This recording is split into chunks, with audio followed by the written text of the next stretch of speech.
Sprawled between sun-kissed farmland and spectacular hills in Camarillo, California, sits the beautiful campus of California State University Channel Islands, where we are reimagining higher education for a new generation and a new era.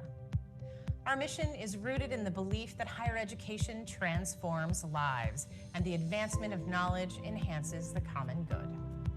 Cal State Channel Islands provides an exceptional higher education experience to students from Ventura, Santa Barbara, and the LA Basin. Many of our students come from vulnerable populations and are the first in their families to attend college. A majority receive financial assistance. Our faculty and staff are united in the belief that an educated populace serves as the fundamental bedrock of our democracy and the surest path to a brighter future for us all. Our students receive a hands-on education that instills in them the critical thinking, problem-solving, communication, and mathematical skills they will need to thrive in today's innovation economy. They are engaged citizens who are more likely to vote, volunteer, and participate in their communities and our democracy. Our graduates are the nurses, teachers, healthcare providers, and leaders critical to the success of our region, and every degree we confer is a return on the investment into the strength and vitality of our community.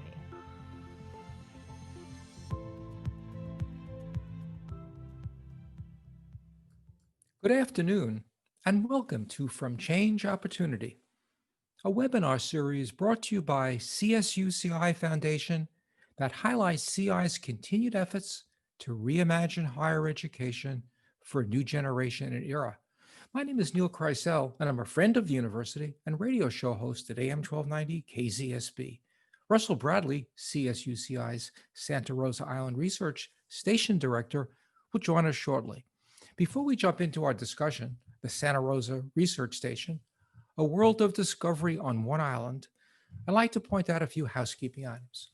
Please be aware that we're recording today's event. This and all webinar recordings are listed on CSU-CI's website. I'd like to also draw your attention to the bottom of your screen. If you wave your mouse near the bottom, you'll notice a menu bar pop up containing a chat button. During the presentation, if you have a question, please submit it in the Q&A box. There may not be time to answer every question, but staff will capture the unanswered questions and follow up in the next few days. Without further ado, I'd like to introduce today's speaker, Russ Bradley. Good afternoon, Russ. Good afternoon, Neil.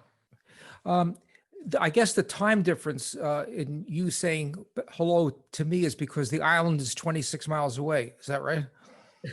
Exactly. That would be the case if I was out on the island, but I'm currently here on the mainland in Ventura, but we'll be going out there on Friday. So for those of us that don't know, what is the Santa Rosa Island Research Station?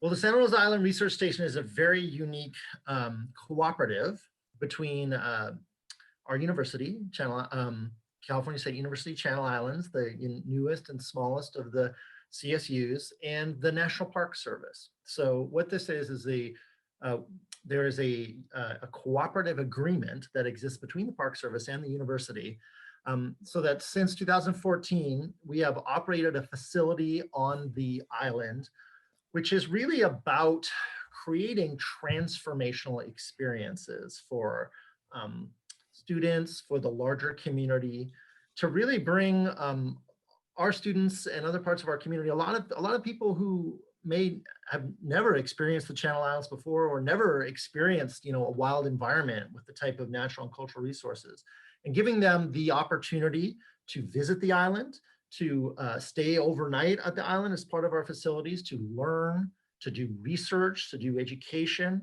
and really across many different disciplines as well. So it's a really amazing and transformative educational opportunity that we are very, very happy to be a part of. And it's the kind of thing that makes someone like me, when you see the reactions that the students have and that people have who visit the station and visit the islands, it makes me remember those types of experiences that I had at field stations. And it's something we're all very passionate about.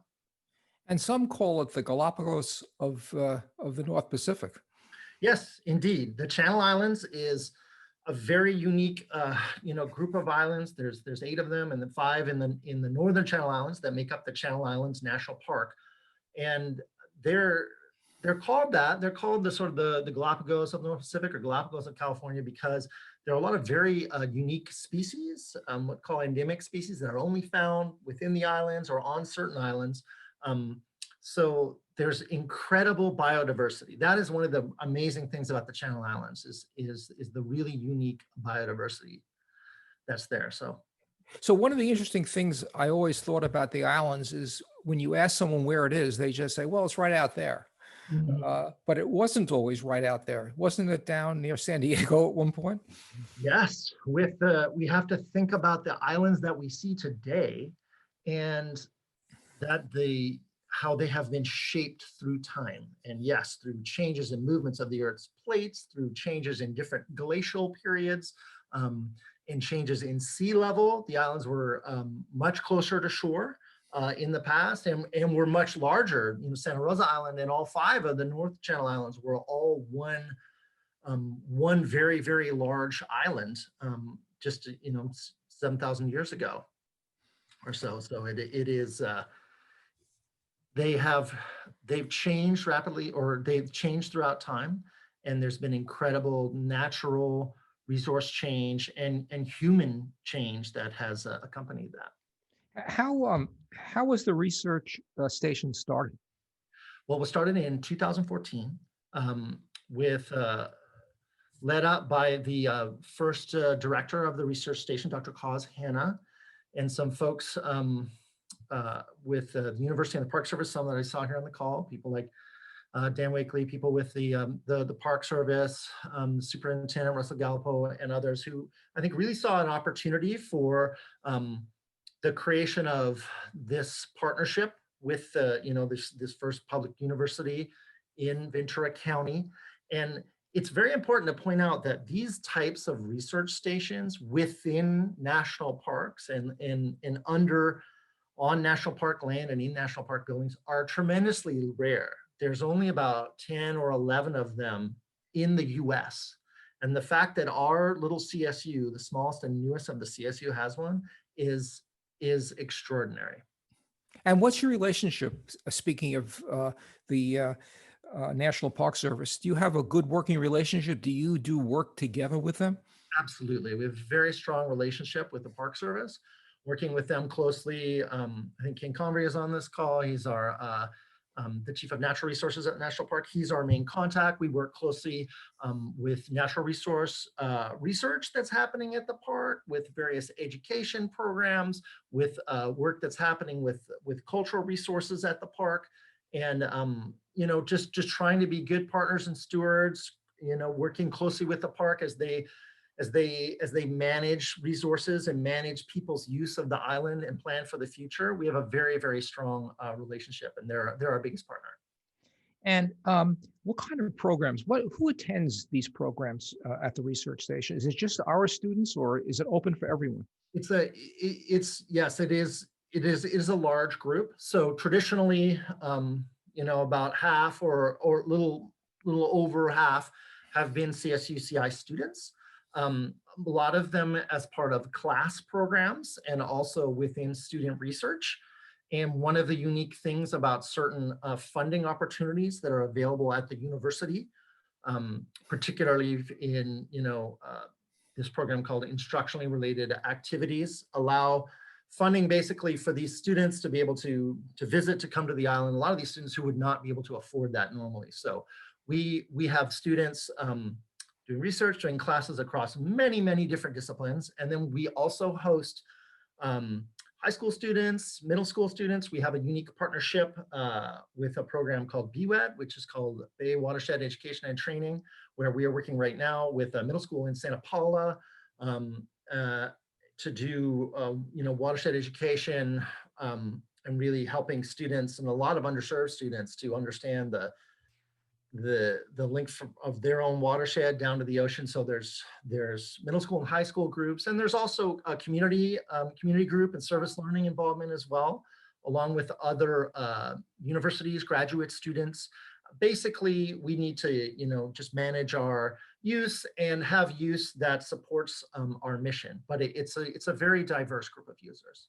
And what's really great is besides people doing research, you're as you mentioned, you have relationships with schools that allow 12 and 13-year-old kids to Yeah. experience something that they've never experienced before. Yeah, that's been something that's been really amazing for me to see someone who's has a science background, but is always really passionate about education, or see some of these students get the chance to come out to Santa Rosa Island and spend 3 days at the research station. Students who have never been on a boat before, never seen whales and dolphins before, never been camping before, some never been hiking before, or especially now, never not had cell phone service. And so it gives them this opportunity to really experience that environment, to learn about the history, things like seeing the stars in the Milky Way for the first time. Think about where we are and how many millions of people are in the greater Los Angeles area. It's uncommon for a lot of people to really be able to experience those sorts of places. So it is really transformative, and we see it. We see it on every trip. And what's really important to note is that you didn't inherit a pristine island. This island was abused for many, many years with horseback riding and animals that shouldn't have been there. And you were part of the process of rejuvenating it, which is really an important part of the contribution that CSUCI has made. It's a very interesting time to be involved with Santa Rosa Island, and there's a lot of restoration that's happening. There have been a lot of changes that have happened on the island with things like the recovery of the island fox, as you say, the recovery of a lot of the plant populations, native trees and such, with the change in land use and the removal of the grazing animals. You can see it even in the limited time I've been here for 2.5 years. And there's a lot of change that's happening on the island that even in this short period that I've seen, and other people who've been involved with the research station have seen. So it's fascinating to be involved in that and be able to have students involved in that as well, and really see that change happening over short periods of time. And the station is emblematic of the university's core belief that you should have a collaboration between departments. And so it's not just, but it's not only biology and archaeology and geology. You have had math students there. You've had a whole host of people experience it and utilize it to help in their own studies. And so it represents the kind of collaboration that the school has really fostered. Mm-hmm, absolutely. Even in the last fall, yeah, we had political science and early childhood education and all of these incredible diverse fields. I think it's one of the things that makes the research station really special. And there's also some really great opportunities for unique collaborations in specific projects. Like we could talk about where we are working to do scientific research and conservation, but also have the results of that be involved in art projects and outreach. So yes, the interdisciplinary nature is a big part of who we are. And one of my favorite stories is that the island is one of the has more species of bats than probably any place on Earth. And to study bats, you not only had the biology kids there, you also had the mathematicians. And that it gave the mathematicians an opportunity to use their expertise in a practical way, and it probably helped the science students get a better sense of how math is important. And that is, not just helping kids get an experience, but it's really helping in their basic studies. Mm-hmm. Yeah, the learning about how to do research. So these are undergraduates. A lot of this, we support some graduate students, but there's a lot of undergraduates who are involved in research. And as someone who was, in that position, and there's a lot that you don't learn in the classroom. And so getting out, doing the field work, working on data, really honing your questions, going through all those growing pains and figuring out as you go in problem solving, those are huge, important skills. And there's all kinds of experiences that people have. I remember my own experience when I visited it was looking across that gully, and there was this large mountain of sand, and Mhm. we were told that each layer represents a different Mhm. era or eon, Yeah. and so you get to see almost like a museum the development of what took place. Incredible history. It is fantastic geologic history. It's, we really try to impress upon students to look at that landscape and to think about how much time has passed. And even for people like some of the oldest human occupation known in North America comes from Santa Rosa Island. There were people living on the island in full communities 13,000 years ago. I tell students the pyramids were built 4,000 years ago. So out on these islands right here, there is this incredible history, the geologic history, the human history, and that, changes and has some other more recent components. But that scale, that recognition of something greater than ourselves that has been going on for a long period of time, yes, is something that is important for everyone And the to. university is very culturally sensitive. When you found Chumash human remains during a building project, you stopped it in order to bring over a Chumash leader who could then bury the bones properly. So you're showing the kids respect for other cultures. Yes, there's definitely been some great work done by our anthropology department, working closely with the cultural resources at the park. Yes, to recognize the value of that history and the importance of those what they call cultural resources. And that is someone like as a biologist was something that I learned more as well. And that as much as the foxes and the trees and the plants of the island are incredible resources, the history is an amazing resource, and the respect for those indigenous peoples who have an incredible history on the island. And the Chumash, we talk about them living on the island in the past. This is a vibrant community that still exists today, and we are fortunate to have some Chumash elders at the research station who could actually trace their lineage to villages on Santa Rosa Island. So yes, it's a history we definitely need to be extremely respectful of. Now, what's your educational background? So I am from Canada, and I was one of these kids who got thrown in the ocean when I was like 5 years old and never got out. I loved the sea. I grew up on a place called Vancouver Island, and in British Columbia, Southwest British Columbia. And one of the unique things I got to do as a kid who was really into biology was both in high school and in my senior year in university, I got to have these um, experiences when I was in high school for a week and when I was in university for a whole semester at a marine station called the Banfield Marine Station, which is on the west coast of Vancouver Island. Incredible place run by the 5 Western Canadian universities. And it changed my life. It really showed me how these field stations can be transformational for people. It's transformational for me. It's why I stayed in science. And so I did my undergrad in a place called Simon Fraser University in Vancouver.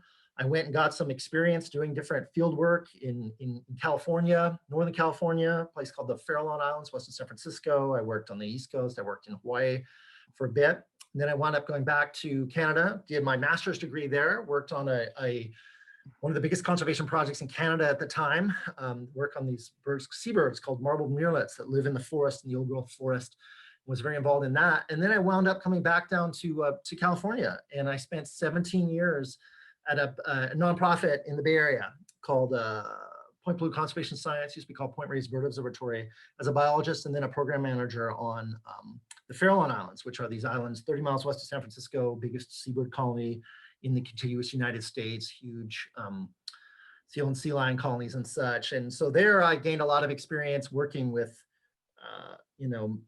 working on a national wildlife refuge, working with many of these different aspects of research and stuff. And it's definitely very different than the Channel Islands, but it was a great resource for me to be able to come down here a few years ago. And one of the real draws was being able to work with students, being able to serve, these underserved communities, the diversity of research, the interdisciplinary nature. I'm a kind of an interdisciplinary person who, is a scientist who's done a lot of work in the arts and performing and music as well. And so it has been a great fit for me to wind up in this incredible position, totally or fully and completely acknowledging the work by the previous director, Dr. Kaz Hanna, who very unfortunately passed away at a very young age. But we are really working to continue his legacy and build this program to stabilize and grow it into the future.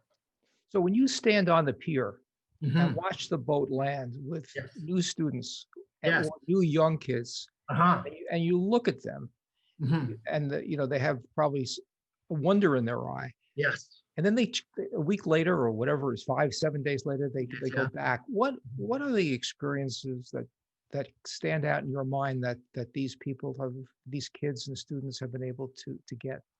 We do a thing with all of our groups where we do a reflection at the end where they reflect on things they really connected with and stuff that they learned, and they're truly fascinating. I actually want some sociologists to work on this, really cataloging this. And a lot, I think, are there are experiences that people have never had, again, things like seeing the stars, seeing the Milky Way, being able to connect with nature and history. A lot of, I never hiked 10 miles in my life. I didn't know I could do it. And, I did. I think people connect with each other, with their classmates, with their teachers in a way that they normally wouldn't on the mainland, because they don't have this thing sitting right, in their face on the cell phone at all times.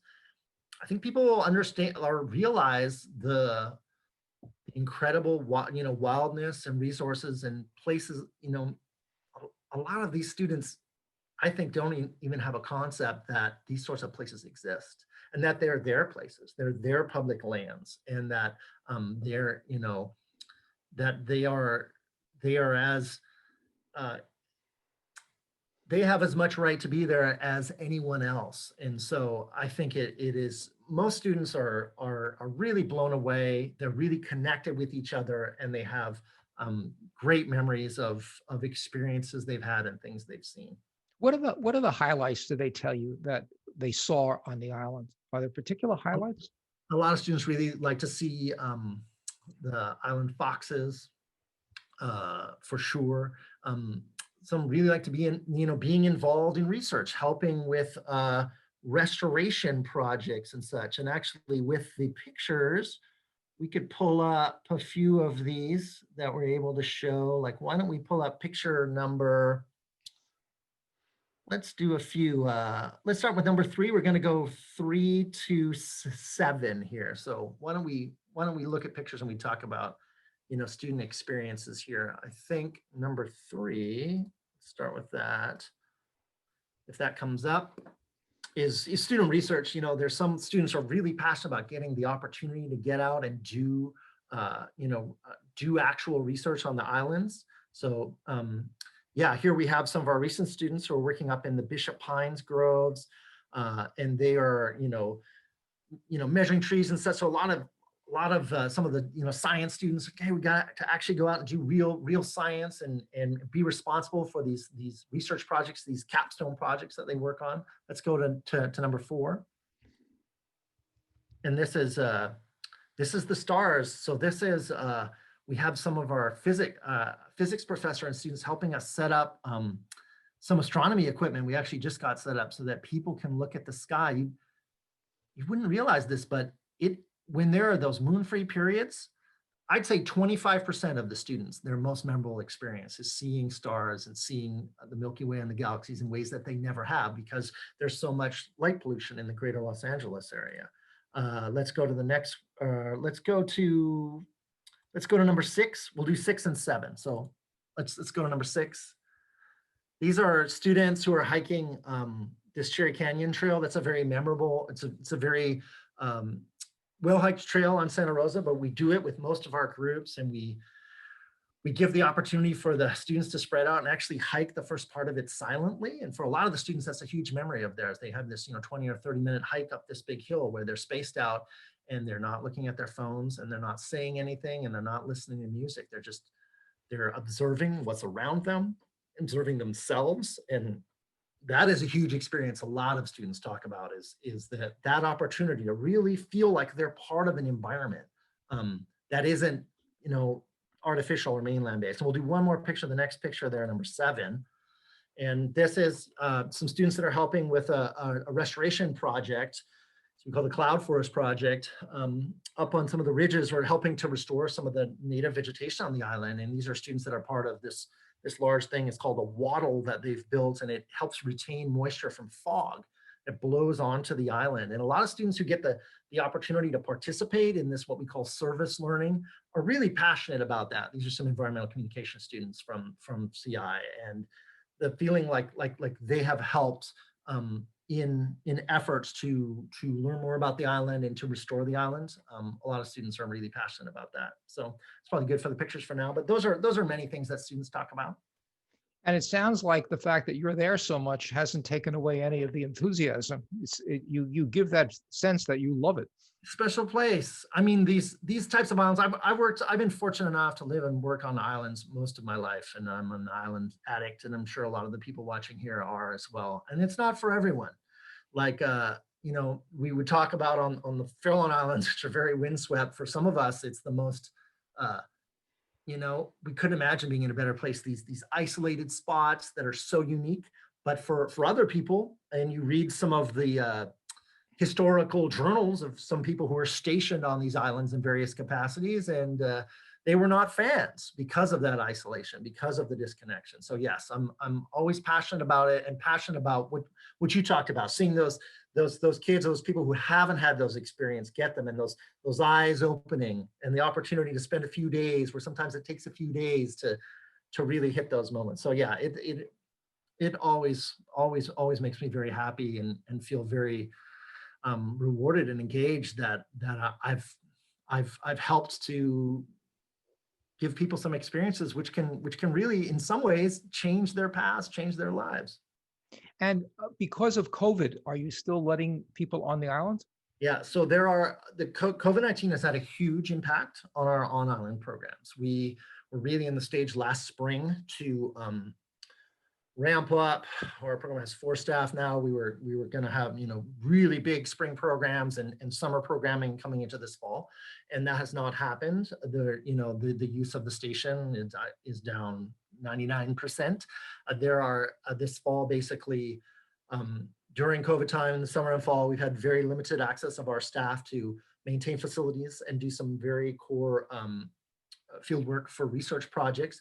We have very recently had approved some extremely limited small student research and day trips for classes, but that's working very closely with the Park Service and with our own internal university folks, just recognizing that safety as always, safety is our number one priority. So we've done a few very small trips to evaluate their effectiveness, done under very safe protocols, working with our partners, the boat transportation and Island Packers and all of our other partners. So we have been able to have some success, some activity and some successes, but we are also very mindful of the fact that our normal operations are not occurring, and that is not going to happen for a while. So we've done we're working on a lot of other efforts that are developing virtual content to engage with people more on our social media as part of some larger partnerships with many other field stations across the United States and across the world. There's a program called the Virtual Field, virtualfield.org, if people want to check it out,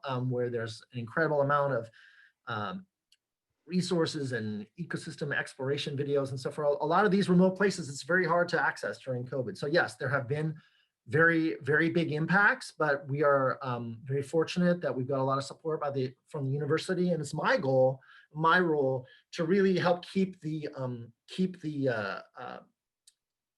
our university and keep our community engaged with the research station, and be prepared as we figure out the transition through this period, how we can re-engage with our programs, because there are definitely things that we can do virtually.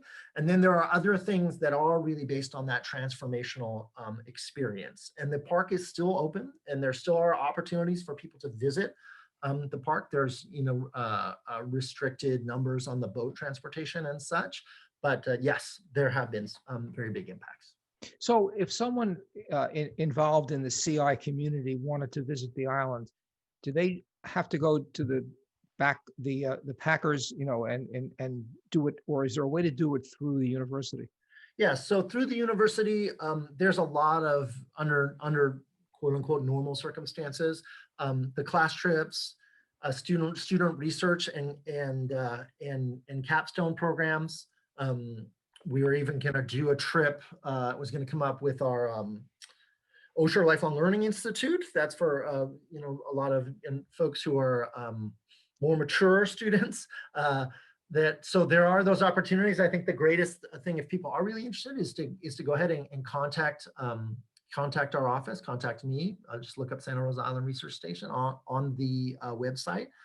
There are some volunteer opportunities and service learning opportunities that are available, recognizing that in this current period, those are sort of on a standstill. But there are many different opportunities for people to be involved in our program, in addition to, as you said, if people want to just visit Santa Rosa Island and the park, they can definitely do that themselves through a trip on Island Packers. But if you're really passionate about it, please contact us and we can point you in the right directions for more organized activities that are related to the university and our program. And if you're really, really passionate and you want to be a philanthropist, are there opportunities that the island? Absolutely, there are. Part of this program is, and there are some of our donors who are here in this program. We truly appreciate your support. We do get some support, some limited support for some of our salary positions from the university, but a lot of it is raised through other sources. And as someone who's been involved in these long-term projects, we're really uniquely positioned here. It's like we call this sort of, we're in the teenage phase. The research station is about 6 years old, but we do really need that core funding to help stabilize our operations to allow student access to support student research. So we work very closely with the foundation here, and we've been very thankful for the support we've gotten, and we always need more. To think about this as, I think about these types of programs as, they're great. We're part of them now, and they're a great thing in the moment, but they're a tremendous opportunity that we want to think about long term and how we can support that into the future. And so that even when we're no longer here, these programs will still exist and can still reach that next generation and more students. And so we need funding to do that. So yes, absolutely. We are always interested in working with people who are passionate about education and science and research and in conservation, and happy to talk to anyone who's interested in our program. Thanks so much, Russ. And now we'd like to open it up to questions from our audience. And some people have already submitted questions. Sure. Here's an interesting one. How do you provide electricity on the island? Currently, we're working with the Park Service on that. So yes, we are drawing electricity off of their systems. And so that's a mix of the Park Service has solar systems on the island and also some generator systems as well. But no cell service. There's sporadic cell service that you can sometimes get from the pier or on the high peaks, but it is and we do for core functionalities we have connectivity. But one of the fascinating things is that unexpected consequence of not having that service that people always have. So, I think it blows people's minds in terms of, we can actually, they talk to each other more and they observe their environment more and interacting and get to know each other better. So yes, there is some cell service, but it's limited, which people may see as a negative, but can also be a huge positive. The next question is, can Santa Rosa Island ever get developed? Is it protected?